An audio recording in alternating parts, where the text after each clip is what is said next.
Dios les bendiga, amados hermanos, en esta hora. Hoy continuamos con nuestra serie He aquí vuestro Dios, parte número 2. Y como tema principal vamos a ver nuestro Dios majestuoso y personal. Por favor, abra su Biblia en el libro del profeta Isaías, en el capítulo 40, versículo 3 al versículo 9. Y dice así la bendita palabra de Dios: voz que clama en el desierto, preparad camino a Jehová, enderezad calzada en la soledad a nuestro Dios. Todo valle sea alzado, y bájese todo monte y collado, y lo torcido se enderece, y lo áspero se allane. Y se manifestará la gloria de Jehová, y toda carne juntamente la verá, porque la boca de Jehová ha hablado. Voz que decía, da voces. Y yo respondí, ¿qué tengo que decir a voces? Que toda carne es hierba, y toda su gloria como flor del campo. La hierba se seca y la flor se marchita, porque el viento de Jehová sopló en ella. Ciertamente, como hierba es el pueblo. Sécase la hierba, marchítase la flor, mas la palabra del Dios nuestro permanece para siempre. Súbete sobre un monte alto, anunciadora de Sión. Levanta fuertemente tu voz, anunciadora de Jerusalén, levántala, no temas. Di a las ciudades de Judá, ved aquí al Dios vuestro. Señor, te damos gracias. Te honramos, te adoramos.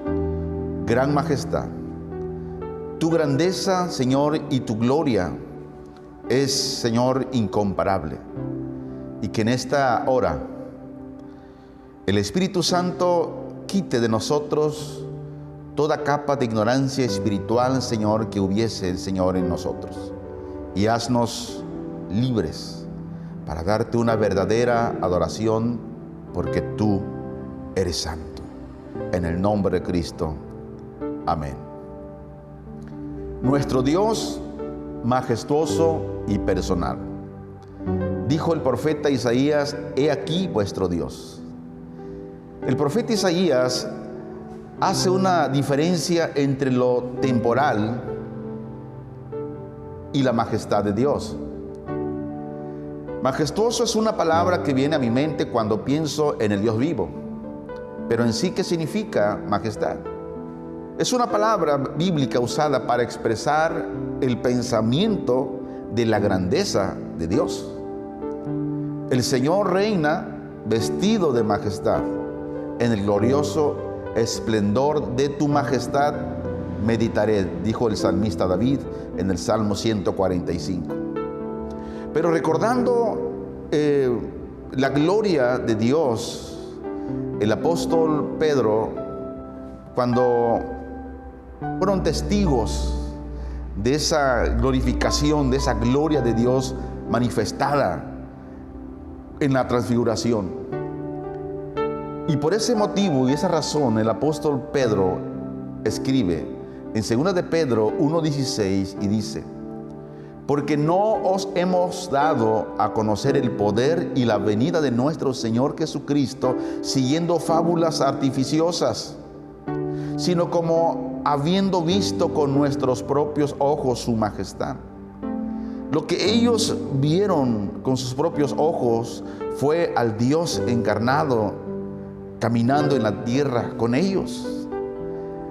Y esta expresión es un término técnico que describe el acto de impartir una nueva revelación, es decir, algo que antes había permanecido oculto y que ahora es revelado. La pregunta es, ¿qué fue lo que fue revelado? El poder y la venida de nuestro Señor Jesucristo. ¿Y por qué el apóstol Pedro escribe de esta manera?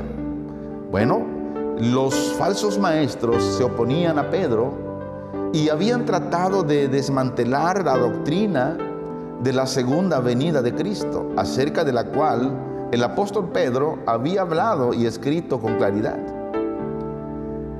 ¿Qué son las fábulas artificiosas? Bueno, estas hacen alusión a historias místicas sobre dioses y milagros engañosos, en lo cual ese tipo de maestros se aprovechan de la ignorancia espiritual que muchos tienen por la falta de escudriñar las Escrituras, y son acarreados por esos tipos de maestros donde ellos amasan grandes riquezas, poder y prestigio, valiéndose de la ignorancia de mucha gente. Y el apóstol dio evidencias por medio de las Escrituras para probar que lo que él escribía era la verdad de Dios y que era por inspiración genuina del Espíritu Santo. Él dijo: habiendo visto con nuestros propios ojos su majestad. Aquí nosotros se refiere a los apóstoles en cierto sentido. Todos los apóstoles habían sido testigos oculares de la majestad de Cristo a través de sus milagros, resurrección corporal y ascensión al cielo. Se nos dice que Cristo, habiendo efectuado la purificación de nuestros pecados, dice que se sentó a la diestra de la majestad en las alturas. Ahora bien, el punto principal de lo que venimos diciendo es que tenemos tal sacerdote, el cual se sentó a la diestra del trono de la majestad en los cielos. Y aquí la frase en las alturas y en los cielos no se refieren a que Dios está lejos de nosotros en distancia. No, esto significa que Él está muy sobre encima de nosotros en grandeza. ¿A qué fin pretende la majestad y la grandeza de Dios conducirnos? Hermanos, es a la adoración. Es a darle una adoración total, una verdadera adoración, donde nosotros podamos saber que nuestro Dios es majestuoso y es personal. El Salmo 95, versículo 3 y 6 dice: porque Jehová es Dios grande y Rey grande sobre todos los dioses. Versículo 6: venid, adoremos y postrémonos, arrodillémonos delante de Jehová nuestro Dios. Este es el Dios majestuoso, el Dios personal. Dios quiere que usted y yo le adoremos, nos postremos, nos arrodillemos delante de Él. ¿Por qué? Porque Él es nuestro hacedor. Dios nos trae a que podamos conocerle realmente como es Él. Hermanos, ¿por qué nuestra fe es tan débil y nuestra adoración tan descuidada? Si muchas veces decimos que le conocemos, yo creo que nos hace falta el conocimiento de la grandeza de Dios. La gente de hoy aprecia grandes pensamientos sobre sí mismos, pero se olvidan de lo majestuoso que es Dios. Por ejemplo, la gente dice: te lo mereces, o la gente no valora lo genial que tú eres, o no dejes que la gente te desanime, tú eres mejor que ellos. O si otros no aprecian lo increíble que eres, yo sí lo aprecio. O puedes hacer cualquier cosa que te propongas, suéñalo, visualízalo o decláralo. Hermanos, yo creo que nos hace falta no tener solamente el conocimiento de Dios, sino conocer a Dios. ¿Qué es lo que viene a nuestra mente cuando escuchamos usar la palabra de Dios? ¿Pensamos realmente en la grandeza, en la majestad y en la gloria de Él? Es posible que no. ¿Cómo nos comportamos con los grandes hombres de antaño? Aquellos hombres que le vieron que caminaron con Él.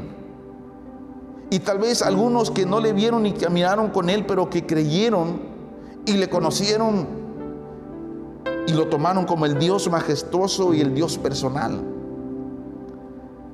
Juan Calvino dijo: jamás seremos vestidos con la justicia de Cristo, excepto que sepamos con certeza que no tenemos alguna justicia propia. Spurgeon dijo: ninguna doctrina en toda la palabra de Dios ha existido más el odio de la humanidad que la verdad acerca de la soberanía absoluta de Dios. El hombre no quiere reconocer, o se le hace difícil reconocer, que Dios es soberano y que Dios está sobre todas las cosas. ¿En qué cosas usted está pensando? En eso está Dios, sobre eso también. Y Dios quiere realmente que le conozcamos como el gran yo soy. Dios quiere que le conozcamos como el Dios verdadero, el Dios inmutable, el Dios que no cambia, como el majestuoso y el Dios personal. Dios quiere que vivamos de acuerdo a su palabra. Mire lo que el apóstol Pablo escribe en Gálatas capítulo 2, versículo 20. Con Cristo estoy juntamente crucificado, y ya no vivo yo, mas Cristo vive en mí. Y lo que ahora vivo en la carne, lo vivo en la fe del Hijo de Dios, el cual me amó y se entregó así por mí mismo. ¿Qué es lo que el apóstol Pablo nos está diciendo con esto? Él dice lo siguiente: que el creyente queda identificado con Cristo en su muerte. Es decir, no solo Cristo fue crucificado allí, sino que también yo, usted y todos los creyentes. Y esto significa mi fin como pecador delante de Dios. Significa que el viejo y malvado yo ha sido crucificado. Ya no tiene más demanda sobre mi vida diaria. Esto es una gran verdad en cuanto a mi posición con Dios. Por lo tanto, también debe ser cierto en cuanto a mi conducta. Una conducta cristiana en santidad todos los días. Caminando con Dios todos los días. Hermanos, el creyente que es visto por Dios como habiendo muerto no es el mismo que vive. Pablo dijo: ya no vivo yo, sino que Cristo vive en mí. En otras palabras, Cristo no murió por mí para que viviese a mi placer, a mi manera. No, Cristo murió por mí para que desde ahora en adelante Él, Jesucristo, pueda vivir su vida en mí. Eso es lo que Pablo está diciendo cuando dijo: lo que ahora vivo en este cuerpo, lo vivo en la fe del Hijo de Dios. ¿Qué significa la fe? Es la confianza. La fe es dependencia de Cristo, rindiéndose a Él, dejando que Cristo viva su vida en cada uno de nosotros. Eso es la fe, hermanos. Con Cristo estoy crucificado. Son las palabras de Pablo. Dijo: el que me envió está conmigo. Y Cristo dijo: porque siempre hago las cosas que le agradan a mi Padre. Y es lo mismo que tenemos que hacer nosotros, porque estamos crucificados juntamente con Cristo. Vivir para Cristo, permitir que Cristo viva su vida en nosotros. Dijo Jesús: porque siempre hago las cosas que le agradan a mi Padre. ¿Cómo nos comparamos nosotros con el conocimiento del Dios poderoso que ellos conocían? Nuestro pensamiento acerca de la palabra Dios, hermanos, raramente traemos pensamiento de majestad divina. Yo le pregunto a usted: ¿en qué lugar tiene usted la palabra de Dios? Yo le pregunto hoy, en esta hora, ¿cuántas veces fue a la palabra de Dios porque usted quería que Dios le hablara? Hoy la gente tiene muchos falsos conceptos de Dios, el Dios de la Biblia. ¿Cómo es el Dios de la Biblia? Es un Dios personal. En Génesis capítulo 3, versículo 8 al 9, dice: y oyeron la voz de Jehová Dios que se paseaba en el huerto al aire del día. Y el hombre y su mujer se escondieron de la presencia de Dios entre los árboles del huerto. El versículo 9. Mas Jehová llamó al hombre y le dijo: ¿dónde estás tú? Hermanos, Dios caminaba con ellos a pleno día en el huerto del Edén. Allí estaba Dios con ellos.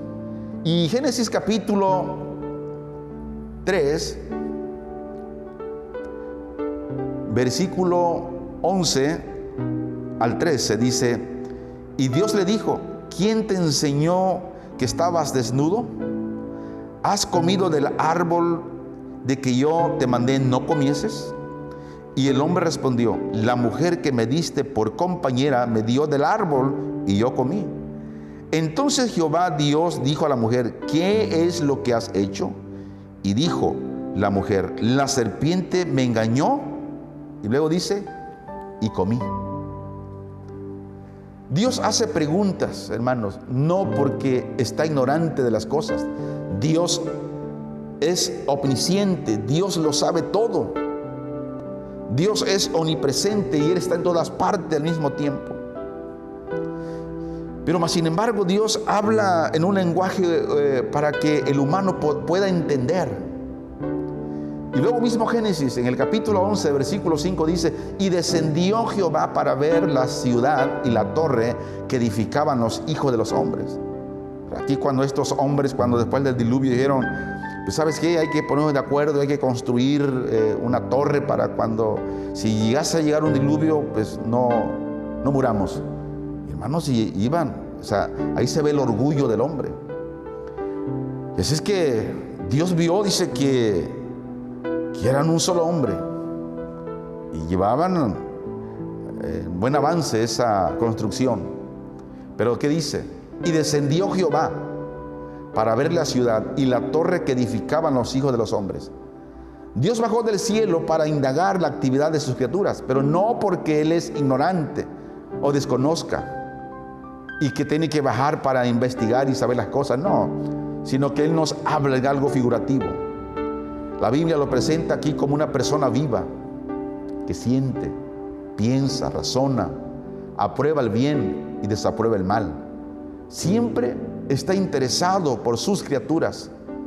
Hermanos, si la gente aún que no le conoce, y tenemos que orar por ellos con pasión y con amor, de que un día puedan conocer al Señor. Si Dios tiene cuidado de todas sus criaturas, ¿cuánto más nosotros que somos sus hijos? Ahora, hermanos, como decíamos, estas son representaciones de Dios. Dios no está limitado, en otras palabras. Dios tiene el poder. El Dios de la Biblia es eterno, infinito y poderoso. Él es grande. Dios es personal, pero a diferencia de nosotros, Él es grande. Y aunque Dios es personal, según la Biblia, jamás debemos perder de vista su majestad y su dominio soberano sobre todas sus criaturas. Aquí hay una pregunta muy importante. ¿Pueden los hombres ser dioses? La respuesta es no. Esa es una doctrina abominable. Nosotros somos hechos a imagen y semejanza de Dios. Él no es hecho a la nuestra.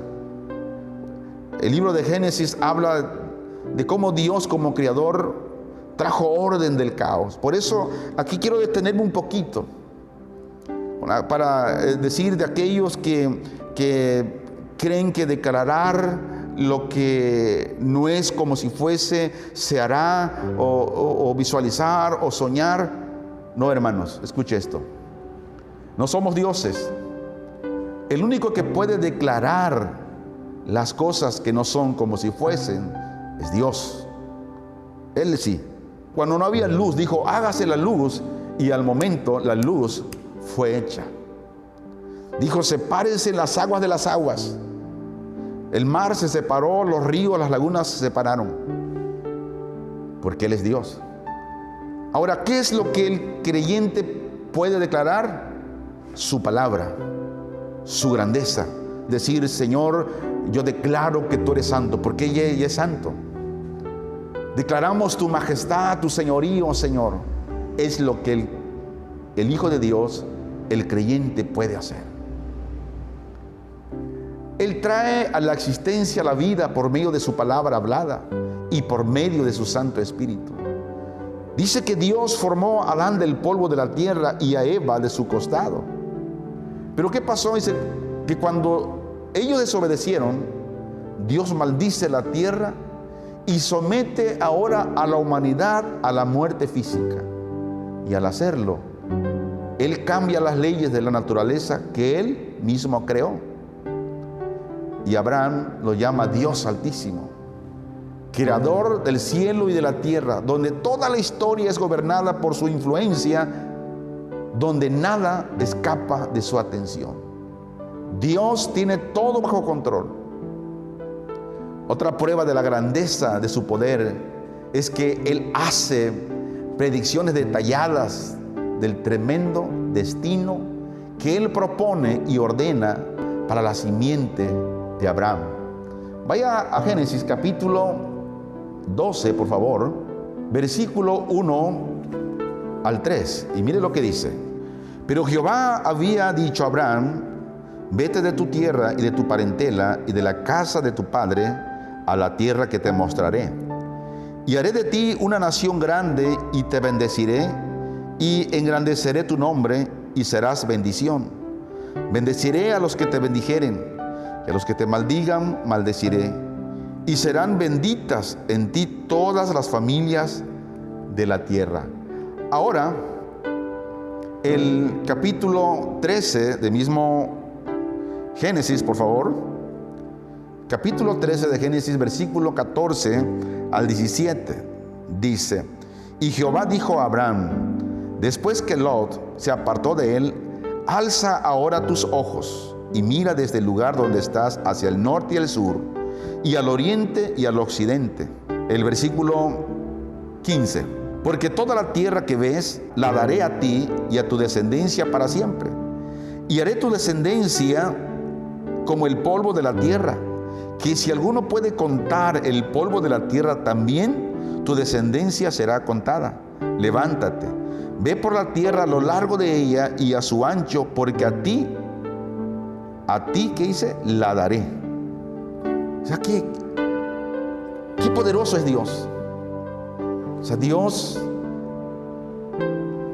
dijo lo que iba a pasar. Le marcó un destino a este hombre. En el Nuevo Testamento, el Dios grande también revela que Él ha ordenado nuestra posición como hijos. Somos hijos por la gracia y la misericordia del Señor. Abra su Biblia, por favor, en Efesios, en el capítulo 1, versículo 3 al 6.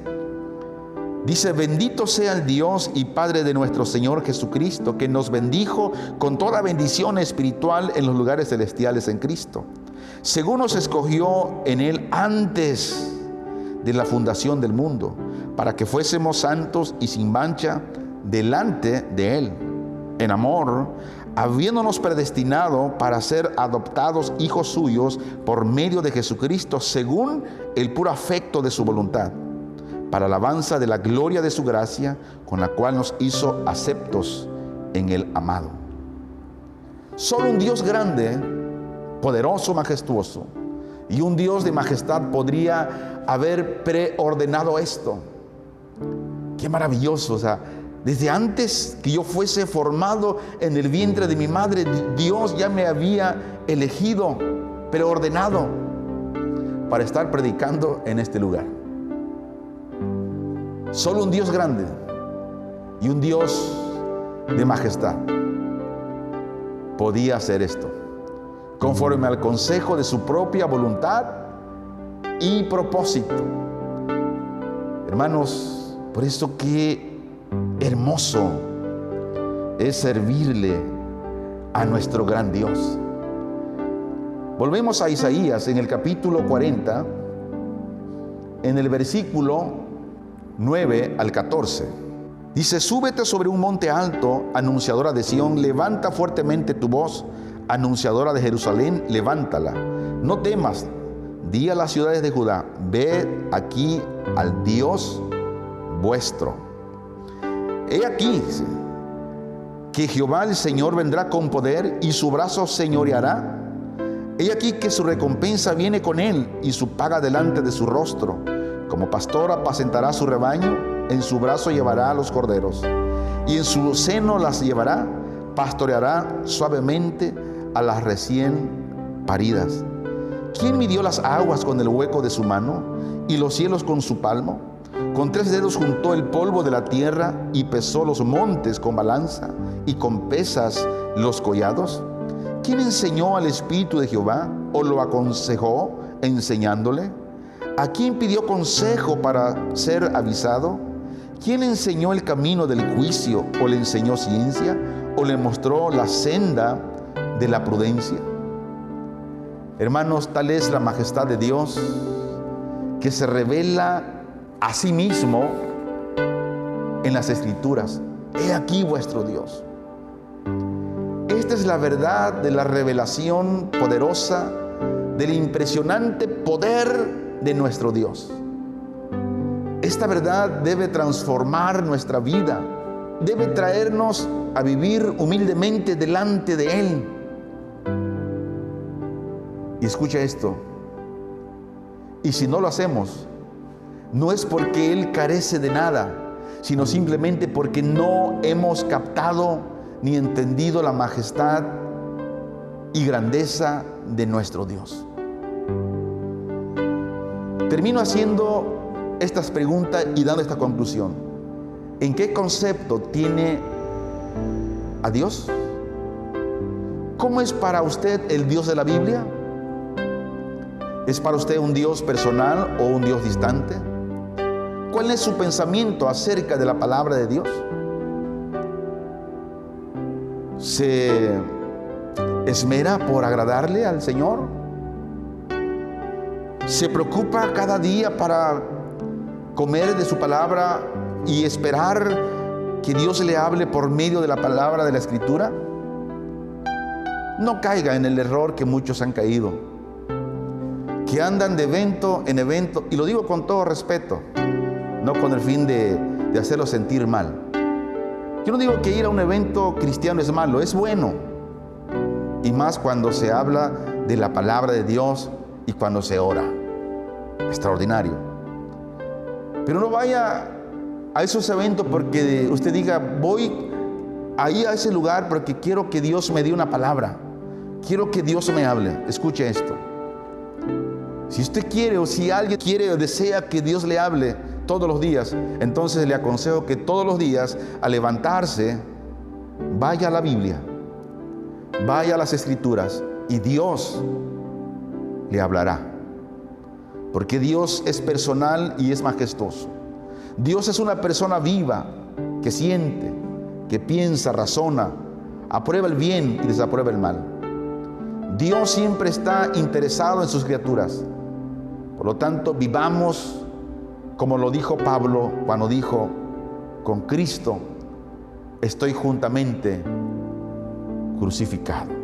Señor, te damos gracias, y que la gloria majestuosa, tu gran poder, Señor, invada los corazones de tus hijos. Y yo te pido, Señor, por aquellos que no te han conocido, y te pido con todo mi corazón y con todo respeto, Señor, y con toda devoción, te ruego por aquellos perdidos, Señor, y que nosotros seamos impulsados todos los días a seguir predicando las buenas nuevas de salvación. Que podamos decir: he aquí vuestro Dios. En el nombre de Jesús. Amén.